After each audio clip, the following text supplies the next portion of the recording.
It is time for 5 lights.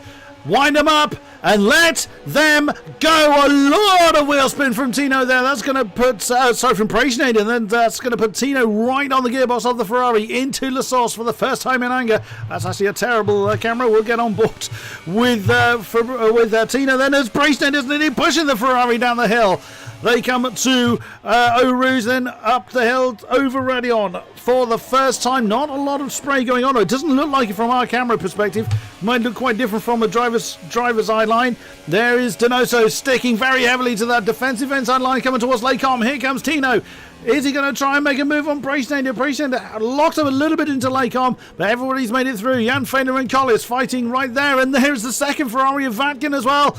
Corny and Garrix have swapped. Hayes and Photon have swapped. Lots of fighting in the remainder of the field. The Sauber and the McLaren still side by side. Collis manages to get an inside manoeuvre on Fader into Bruxelles, and the McLaren is still fighting the Sauber. Bob, Steve and Vatkin side by side at exactly the same point. The Ferrari forced to the outside.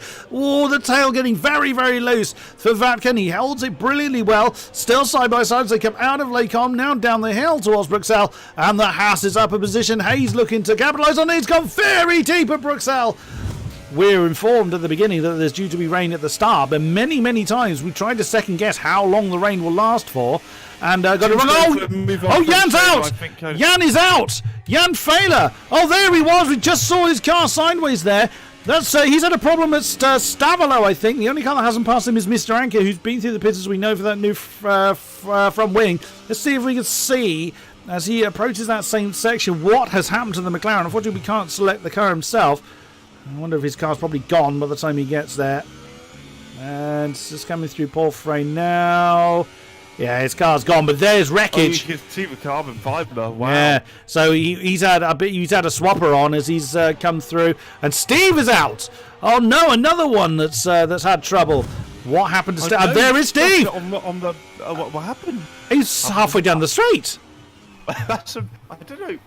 I can only think he got a tank slap on the extra. Oh no, another problem. That's Vatkin and Hayes. Hayes we saw bouncing over the chicane. Vatkin's in all kinds of trouble out in the middle of nowhere. So those two have come together at the end of the Camel Straight. And Vatkin then having to be very careful how he gets back up to pace. You always have the bank on the rain ending sooner rather than later. Here comes, and Donoso is in. Here comes Praisinator. He's gotten past Corny. Nice bit of slipstream going on there. The Renault, I doubt, putting up much of a fight there. But also, that slipstream could have helped Praisinator to actually jump Donoso. Let's see. Garrix, what does he do? Into the pits he comes. Yep, that's a rear right puncture on the Renault and nearly collects Garrix. That was close. So, it's going to be the question, what does he go on to? I bet you any amount of money he goes on Slex. I would have thought so. Let's see what his pit crew have prepped for him. Most of the people are quite a long way spaced apart, so there's no particular battles to go on to, and it is super soft. But I'm thinking 2019 now. I was about to say softs there. So super soft for the Renault, exactly as I thought. Now he's going to have to be really careful.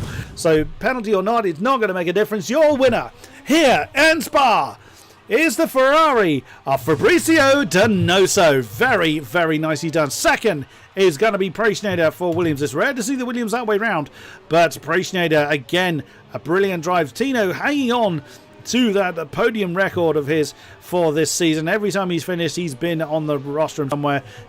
And there is the top spot once again. The Chilean driver on the top spot. The two Williams occupying the second and third spots, as we had.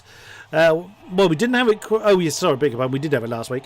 So there it is. What a! It was probably quite a quiet race for Fabrizio up front, but that's sometimes what you want when you're leading quite comfortably.